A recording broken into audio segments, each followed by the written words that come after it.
kasih atas kesempatannya. Kelompok kami akan mempresentasikan tentang kebijakan pembiayaan pembangunan hutang luar negeri.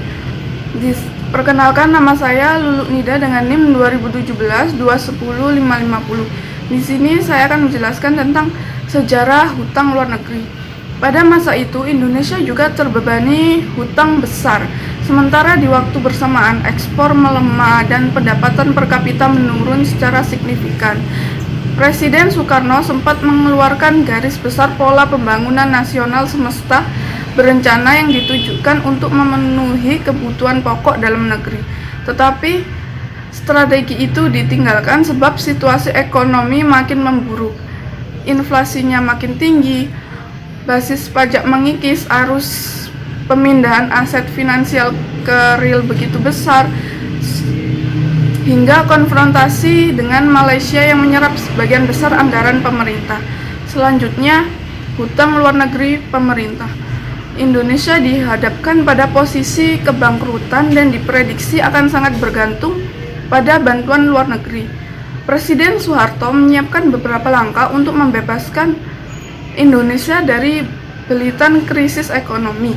Langkah pertama yang dilakukan Presiden Soeharto adalah mengubah haluan ekonomi yang dari pro timur menjadi pro barat.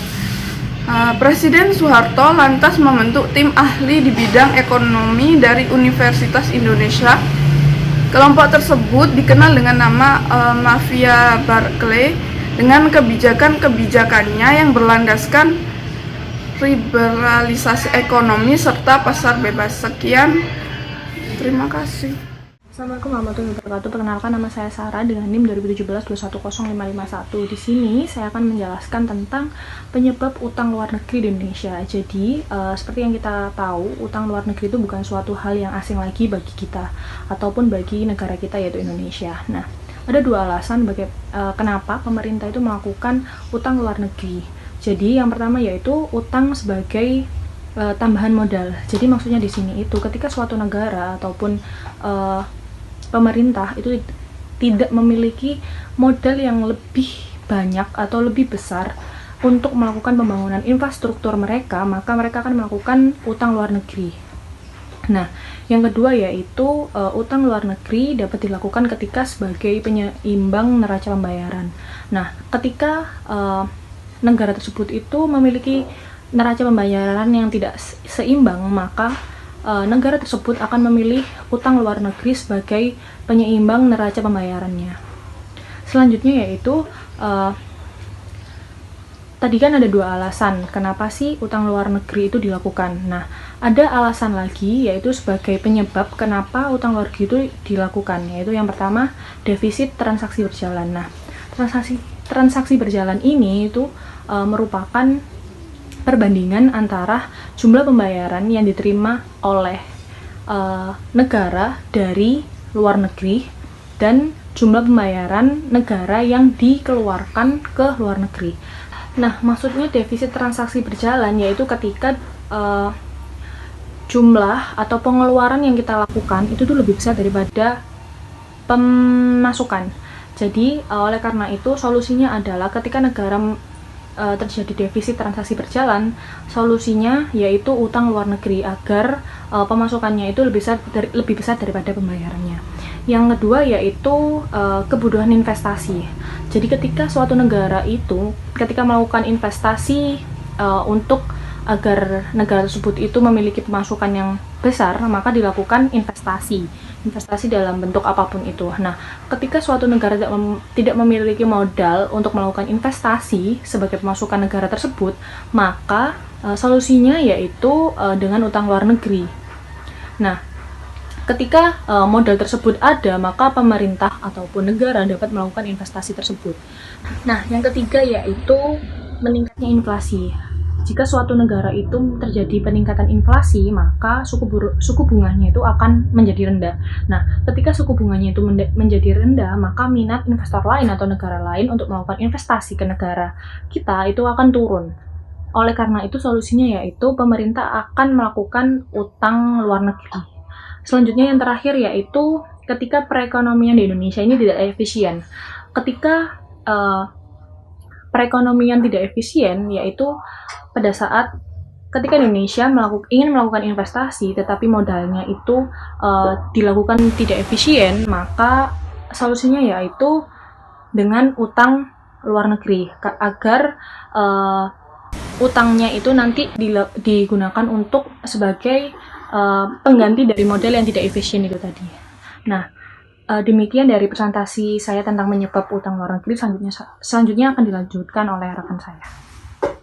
Assalamualaikum warahmatullahi wabarakatuh. Perkenalkan, nama saya Salsabila Mesita Dewi dengan NIM 2017-210566. Akan menyampaikan tentang perkembangan utang luar negeri, yaitu menurut yang dilansir oleh CNN Indonesia, yaitu utang luar negeri Indonesia membengkak menjadi 410,8 miliar US dollar per akhir Januari 2020 kemarin.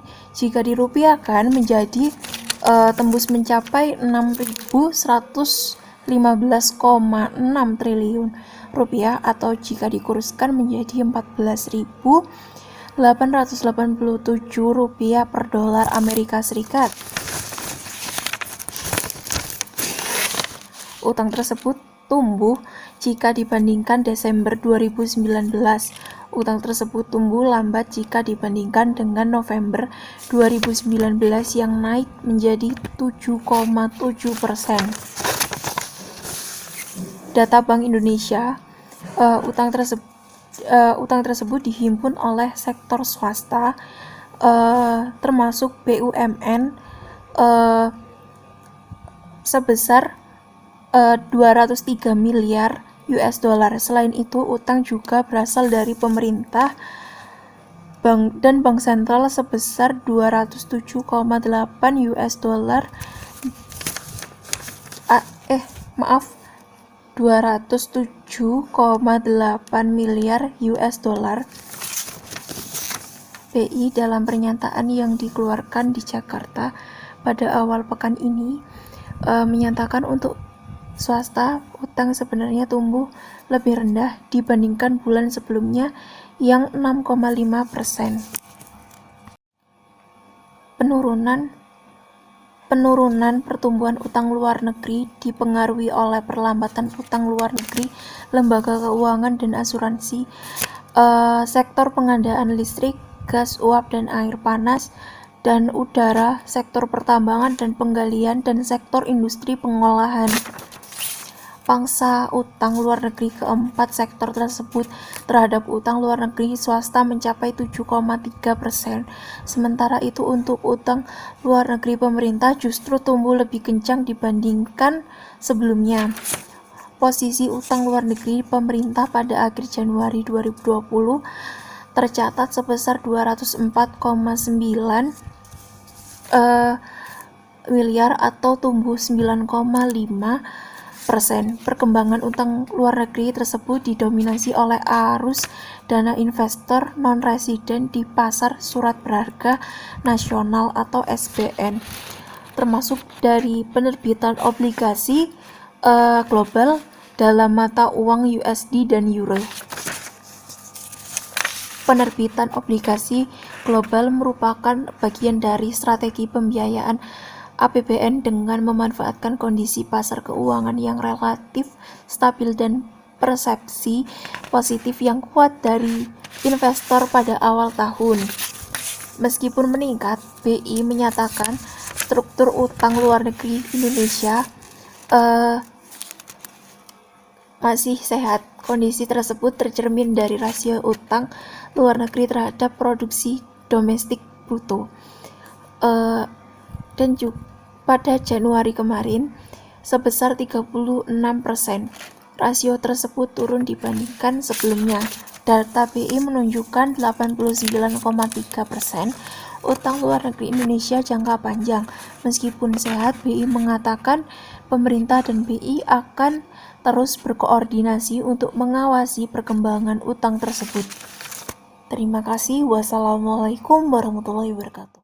Terima kasih atas kesempatannya. Perkenalkan, nama saya Melisa Mita Putragi dengan NIM 2017-210-622. Di sini saya akan melanjutkan presentasi dari rekan saya, yaitu modal asing dalam pembangunan, di mana penanaman modal asing atau PMA menjadi alternatif untuk memenuhi kebutuhan modal pembangunan. Di Indonesia, PMA diatur dalam Undang-Undang Penanaman Modal Asing atau UU PMA, yang merupakan landasan hukum mengalirnya PMA ke Indonesia. Nah, di dalam modal asing dalam pembangunan itu terdapat dua, yaitu yang pertama, motivasi dalam donor. Bagi negara donor, pemberian bantuan akan memperkuat ikatan keuangan dengan negara donor dengan menerima bantuan. Dengan kata lain, di satu sisi bantuan luar negeri dapat mempercepat bantuan, di sisi lain juga menimbulkan dampak perluasan permintaan barang dan jasa dari negara pendonor. Dari sudut kepentingan politik dan geostrategik, nampaknya tidak perlu diragukan. Ini terlihat misalnya bantuan pangan dan kerjasama ekonomi Amerika Serikat merupakan bagian integral dan tidak terpisah dengan kebijakan luar negerinya. Dan yang kedua, terdapat sumber-sumber pembiayaan pembangunan Indonesia, di mana yang pertama terdapat ekspor. Sebagian penganut sistem ekonomi yang terbuka, lalu lintas perdagangan internasional berperan penting dalam perekonomian dan pembangunan di Indonesia. Seberapa jauh peran perdagangan luar negeri terlihat dari rasio antara ekspor ditambah impor terhadap PBD. Selamat pagi, perkenalkan nama saya Ardi dengan NIM 635. Pada PPT slide saya membahas tentang aliran modal sektor pemerintah, di mana terdapat pemerintah menengahi di antara perusahaan dan juga rumah tangga, di mana rumah tangga akan bekerja terhadap perusahaan dan perusahaan akan memberikan impact positif terhadap pekerja tersebut, yaitu memberikan upah atau gaji karyawan, di mana pendapatan dari pekerja tersebut harus dibayar melalui pajak pemerintah. Di sini terdapat pendapatan pemerintah, yaitu melalui pajak. Yang kedua, perusahaan juga harus membayar pajak terhadap pemerintah. Dan juga di sini bisa disebut sebagai pendapatan pemerintah terhadap pajak. Oke, selanjutnya yaitu jika rumah tangga tersebut memiliki dana yang berlebih, mereka bisa menanamkan modal atau menabung ke lembaga keuangan. Dan di sini lembaga keuangan akan memberikan kredit terhadap investor. Lalu investor menanamkan modalnya terhadap perusahaan. Dan disinilah perusahaan tersebut akan mengelola modal. Sekian dari saya dan terima kasih. Terima kasih atas kesempatannya. Di sini saya Destria Farah Adelia dengan NIM 2017-210-702 akan menjelaskan tentang aliran modal ke sektor swasta. Tabungan swasta asing terdiri 4 komponen. Yang pertama, investasi langsung atau penanaman modal asing, di mana seorang investor pada lingkup perekonomian suatu negara menaruh minat pada bisnis lingkup perekonomian suatu negara lain. Biasanya berupa penanaman modal jangka panjang dari investor di luar negeri ke perusahaan dalam negeri. Yang kedua yaitu investasi portofolio. Investasi portofolio yaitu investasi keuangan yang dilakukan di luar negeri. Tujuan dari melakukan investasi portofolio bagi negara yaitu sebagai sumber pendanaan penting bagi sebagian besar ekonomi. Yang ketiga yaitu pinjaman komersial pada pemerintah. Pemerintah melakukan pinjaman kepada bank komersial luar negeri dalam rangka mencari pendanaan untuk menutup defisit anggaran sebagai alternatif penerbitan surat berharga negara. Pinjaman yang dimaksud yaitu berupa pinjaman tunai atau cash loan. Yang keempat adalah kredit ekspor. Kredit ekspor adalah pembiayaan yang diberikan untuk membiayai suatu transaksi ekspor antara supplier dan buyer yang dijamin oleh lembaga resmi penjaminan kredit ekspor suatu negara. Terima kasih, selanjutnya akan dijelaskan oleh rekan saya. Baik, terima kasih atas kesempatannya. Perkenalkan, nama saya Hilya Fuadina dengan NIM 2017-210707 akan melanjutkan presentasi dari rekan saya, yaitu mengenai sumber-sumber pembiayaan pembangunan Indonesia. Adapun pembiayaan pembangunan itu merupakan usaha yang dilakukan oleh pemerintah dalam menyediakan dana untuk membiayai pembangunan melalui APBN atau APBD dengan cara menutupi defisit anggaran menggunakan sumber-sumber dari pendapatan, utang, dan juga kekayaan yang bersifat konvensional dan juga non-konvensional. Kemudian adapun pembangunan nasional itu membutuhkan sumber-sumber dana yang memadai dan juga berkesinambungan, baik yang berasal dari dalam negeri maupun dari luar negeri. Salah satu sumber pembiayaan dari luar negeri yang relatif stabil dan juga berkesinambungan adalah devisa hasil ekspor atau DHE. Dapat kita ketahui bahwa ekspor itu merupakan atau perdagangan internasional itu dapat berperan penting dalam dalam pembangunan di Indonesia. Kemudian adalah bantuan luar negeri. Bantuan luar negeri itu merupakan bantuan yang diberikan oleh pemerintah negara-negara maju atau badan-badan internasional yang khususnya dibentuk untuk memberikan utang dengan kewajiban membayar bunga utang tersebut. Contohnya adalah IMF, International Mutual Fund. Kemudian ada dari investasi asing atau PMA, penanaman modal asing, yaitu sebagaimana yang telah diketahui, investasi itu sangat berpengaruh besar terhadap pembangunan ekonomi.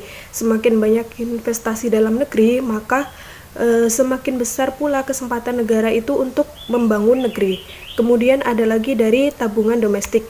Tabungan domestik itu adalah diperoleh dari sektor pemerintah dan juga sektor masyarakat. Tabungan pemerintah yang dimaksud adalah tabungan pemerintah dalam APBN yang merupakan selisih antara penerimaan dalam negeri dan juga pengeluaran rutin. Tabungan masyarakat yang dimaksud adalah akumulasi dari tabungan nasional, taska, dan juga deposito berjangka. Kemudian ada lagi penerimaan dari sektor pajak. Penerimaan pajak ini digunakan untuk membiayai prasarana dan juga pelayanan perkotaan dengan manfaat bagi masyarakat umum yang bisa disebut sebagai public goals. Kemudian semakin banyak pajak yang dipungut, maka akan berpengaruh terhadap banyaknya pembangunan di Indonesia yang terbiayai. Pembangunan tersebut meliputi pembangunan infrastruktur atau biaya-biaya lain yang berhubungan dengan kesejahteraan masyarakat di Indonesia. Pembayaran pajak itu tidak akan merugikan karena pajak itu berasal dari masyarakat, untuk masyarakat, dan oleh masyarakat. Sekian presentasi dari saya, kurang lebihnya saya mohon maaf. Assalamualaikum warahmatullahi wabarakatuh. Terima kasih atas kesempatannya. Perkenalkan, nama saya Windasari dengan NIM 2017-210-755. Di sini saya akan menjelaskan tentang tujuan pembangunan ekonomi luar negeri. Yang pertama ada menaikkan devisa negara, selanjutnya memenuhi kebutuhan yang ada di negara lain, yang ketiga ada memperoleh keuntungan internal dan eksternal, dan yang terakhir ada transfer teknologi modern. Yang selanjutnya ialah faktor-faktor yang mempengaruhi pembangunan ekonomi luar negeri. Yang pertama ada sumber daya alam, yang kedua ada infrastruktur, yang ketiga ada sumber daya manusia, yang keempat ada teknologi, dan yang terakhir ada hukum dan kebijakan. Selanjutnya ada masalah-masalah pembangunan ekonomi luar negeri. Yang pertama ada daya saing kalah, yang kedua ada dilema pertumbuhan ekonomi, yang ketiga ada deindustrialisasi terjadi lebih cepat, dan yang terakhir ada kinerja pajak rendah dan rasio utang meningkat. Terima kasih.